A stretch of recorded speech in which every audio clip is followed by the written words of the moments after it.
Csodálatos napot kívánok mindenkinek! Ismét egy Békás megyeri vágóképekkel készültem itt nektek az elején. Annyit filmezem már ezt a lakótelepet, hogy újraindíthatnám a Szomszédok című sorozatot, csak Gazdagrét helyett most Békás megyeren. Viccet félretéve, a mai videóban több mindennel fogunk foglalkozni.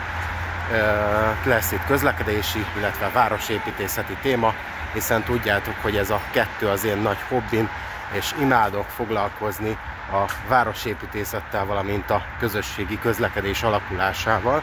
Úgyhogy ilyen budapesti mini hírek lesznek, amit tőlem megszoktatok, több helyszínre fogunk látogatni, több mindenről fogunk beszélni, úgyhogy színes lesz ez a műsor, érdemes lesz velem tartani. Egyébként itt vagyunk Aquincumban, és itt fogjuk kezdeni. Itt vagyunk már ugyanis a aquincumi vasútállomáson, és az a szegmens csak egy aprócska kitérő lesz.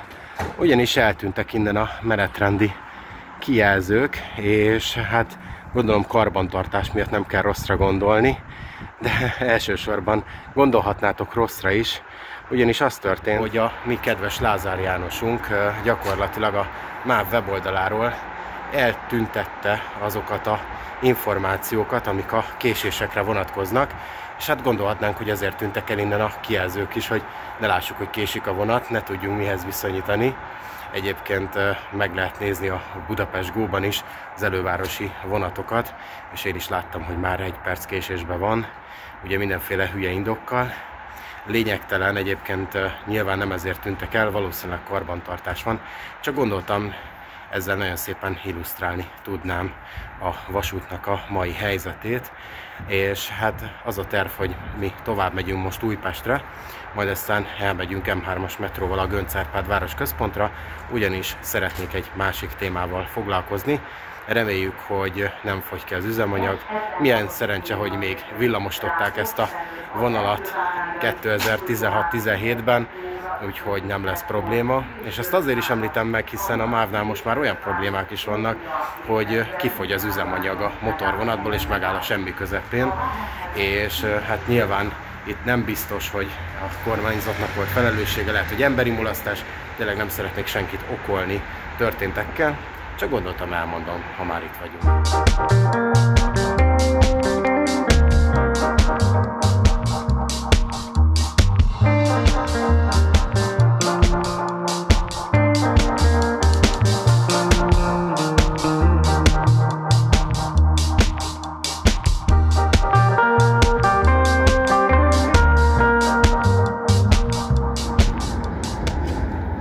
Na, hát kérem szépen, itt vagyunk a Göncz-Árpád városközpontnál, mögöttem láthatjátok a 65 méter magas Agora Towert, és hát akkor térjünk át a városépítészetre, és foglalkozunk egy picikét ezzel, hiszen elég érdekes dolgok történnek itt. Ugyanis egykor itt a Göncz-Árpád városközpontnál, ahol most mi állunk, egyébként egy autóbusz pályaudvar állt, aztán úgy döntöttek, hogy nem kell ekkora buszpályaudvar Budapestnek, és az értékes telket tudják értékesíteni, és egy úgynevezett iroda negyedet létrehozni. Egyébként nem ez volt az első, hiszen itt az Árpád hídnál, amikor elkezdték kialakítani ezt a business centert, akkor elsőnek ugye a Duna Tower, illetve az Árpád Tower, amit ugye később átneveztek, most már Erste Towerre állt, valamint ugye itt volt már korábban a rendőrpalota és a nyugdíjfolyósító. Ezek voltak az elsők, sőt a nyugdíjfolyósító volt a legelső magas épület itt a környéken, a maga 73 méterével. Egyébként rekordtartó is, hiszen a top 5 legmagasabb épület között szerepel itt Budapesten. És hát azon kívül nem nagyon voltak magas házak, talán még a Sote Nagyvárad téri elméleti tömbje, és a legmagasabb a Parlament, illetve a Bazilika volt itt Budapesten. Aztán ellenezték, hiszen nem akarták a városképet rondítani, és ugye itt a külvárosban 55 méter magasságban állapították meg a max beépíthetőséget, és hát ez nem sikerült, hiszen maga az Árpád Tower meg a Erste Tower is 65, illetve 64, illetve 62 méter magas, igen, és ő, ami 65 méter magasan áll, ő volt a maximum, amit még megengedtek, pedig itt rengeteg mindent megálmodtak a környéken. Például a rendőrpalota előtt tervezték a 90 méter magas Twist Tower-t, ami magasabb lett volna, mint a Nagyvárad téri elméleti tömb, valamint ez lett volna a második legmagasabb épület itt Budapesten, ha nem számoljuk a parlamentet meg a Szent István bazilikát, hanem csak irodaházakat nézünk, hiszen a MOL Campus után ő lett volna a második rekordtartó.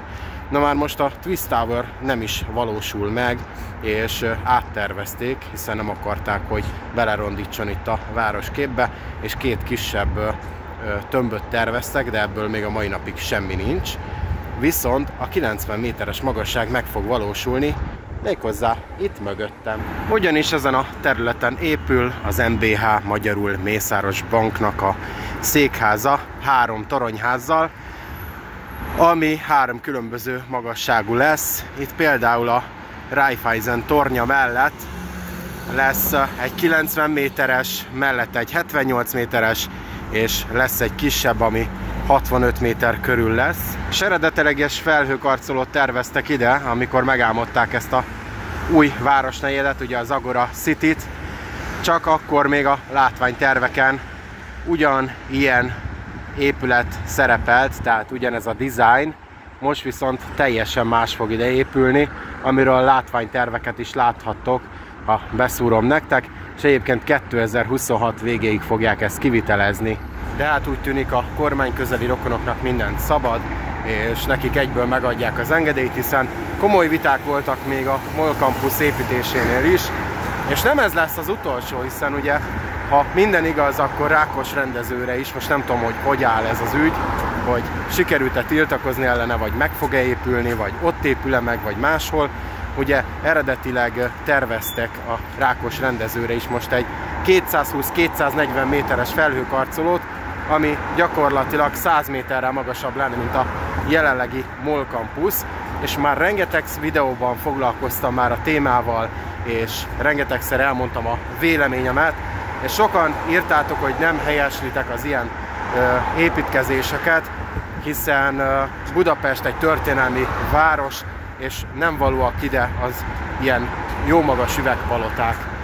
De hogy mi a konkrét véleményem erről, azt már is elmondom nektek. Egyébként vegyesek az érzéseim ezzel kapcsolatosan, hiszen valahol helyeslem, valahol pedig ellenzem a felhőkarcolók építését Budapesten.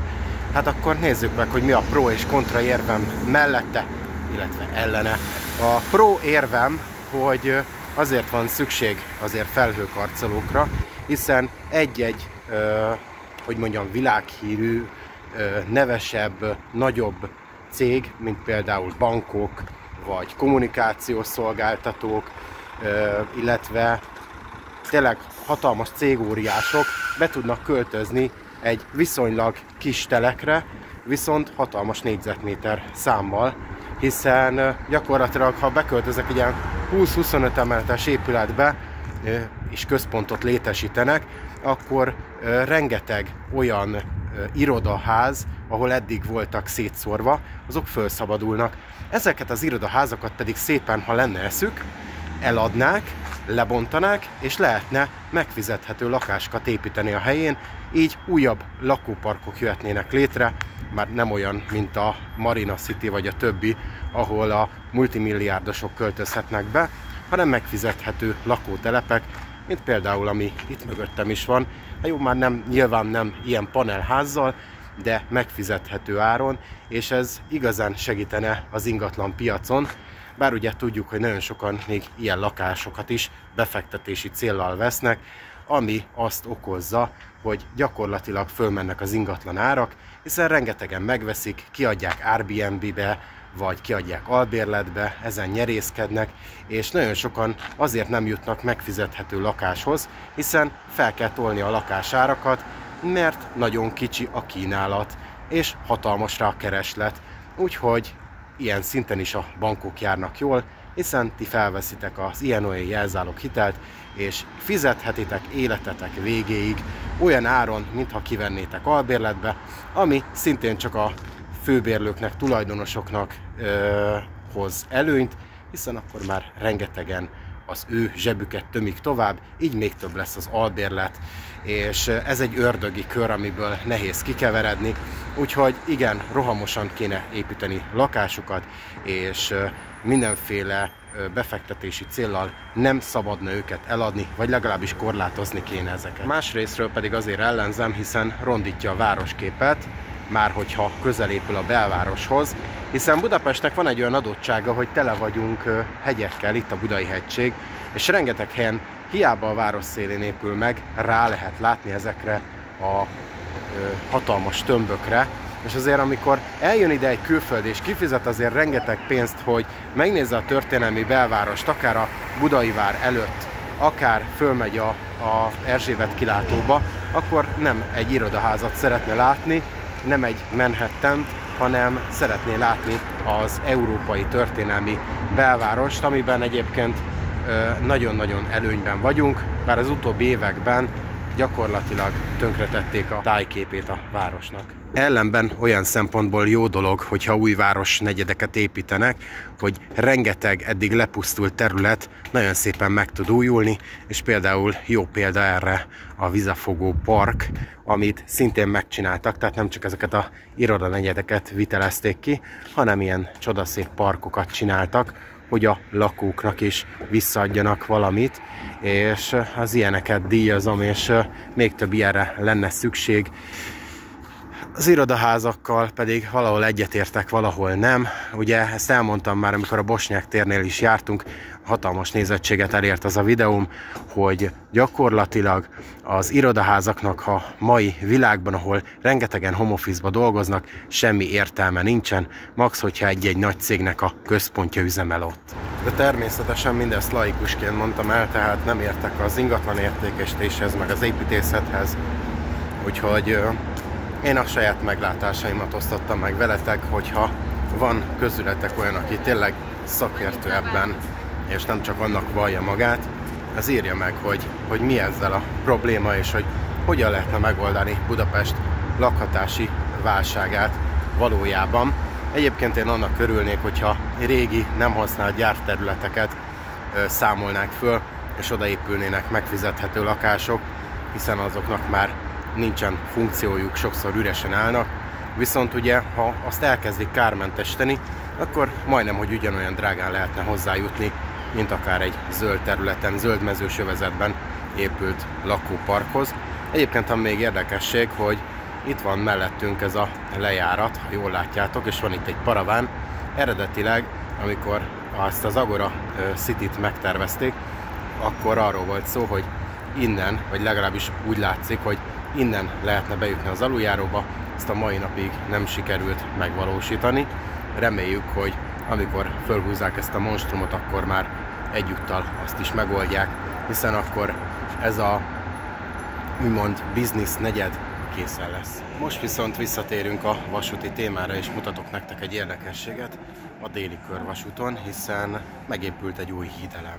És közben pedig már itt vagyunk a Budafoki úton, az 1-es villamos megállójába, és úgy néz ki, hogy át kellett szerveznem a programot, ugyanis a vonatból akartam megnézni, és arra is indultam Kökire, hogy a G43-assal majd átjövünk Kelenföldig, de olvastam, hogy valami felsővezeték szakadás vagy zavar, valami miatt nem közlekedik a vonat, úgyhogy át kellett szállnom Népligetnél az 1-es villamosra, és végül is lejöttem, hogy innen közelről megnézzem, viszont innen kevesebbet lehet látni, de megmutatom, amit tudom. Felsővezeték szakadás az biztos nem lehet, hiszen láthatjátok, hogy jön itt a Taurus, egyébként a román kocsikkal, és helytelen vágányba, úgyhogy lehet, hogy a másik vágányon történt egy ilyen probléma, és egy vágányon tudnak járni a vonatok. Ugye őket pedig nem tudják terelni, meg fordítani Kelenföldön. Azt akarják, hogy bemenjenek Keletibe, úgyhogy lehet, hogy emiatt az elővárosi vonatokat visszavágták. És itt az ajvédő faltól nem sok mindent lehet látni, de az elmúlt napokban, hetekben betolták ide a híd szerkezetet, úgyhogy megpróbálunk hátrálni, és onnan egy jobb rálátást biztosítani nektek. Láthatjátok a hídelemnek a végét, de egyébként le fogunk menni, és alulról is megtekintjük, hiszen onnan jobban meg fogjuk tudni látni. Le is jöttünk ide a Budafoki útra, láthatjátok, hogy jelenleg is sávelhúzás van, és ugye még mindig nincs itt a buszmegálló. Ugye ez elkerült innen, hogy ne tartsák fel a forgalmat, hiszen egy-egy sávon járható. Úgyhogy átkerült a kereszteződés elé, és itt van az új híd szerkezet, ami közelebbről így néz ki, vagy legalábbis alulról. Hát külön áll a másik két vágánytól, de hasonló a szerkezete. Annyi különbség, hogy ez nem kék, hanem fehér színű, és itt vannak a hídfő. Úgyhogy nagyjából ennyit látunk belőle, ez az első ilyen, ami ilyen kőbővítés, aztán majd még a Szerémi úton, illetve a további helyeken is majd épülget szépen, valamint itt láthatjátok előttünk, hogy épülget a Budapart is, és most már idáig kiérnek a házak, úgyhogy most már itt tartanak az utolsó fázisoknál, itt építik be szépen. Hát ennyi. Na és közben visszaértünk Óbudára, úgyhogy itt zárom le a videót, mert hát nem volt időm, valami más dolgom volt. Úgyhogy így összességében azt gondolom, hogy felhőkarcolók. Egyébként lenne helye, de ésszel és jó helyen. Ugye elmondtam már az érveimet, nem szeretném újra kifejteni. Közlekedéssel kapcsolatban pedig nekem tetszik, hogy végre fejlődik a déli körvasút, és várjuk majd a további hídelemeknek a beépítését. Hogyha lesz fejlemény, tudjátok, bejönk folyamatosan és dokumentáljuk. Viszont visszatérve, egyébként nem csak a szakértőknek várom a véleményét, hanem a ti véleményeteket is a felhőkarcolókkal, valamint ezzel a déli körvasúttal kapcsolatban.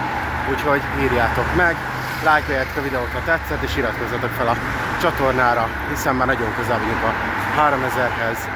És hát nagyon szomorú vagyok, mert azt vettem észre, hogy gyakorlatilag a nézőimnek jelenleg a 71%-a nincs feliratkozva a csatornára.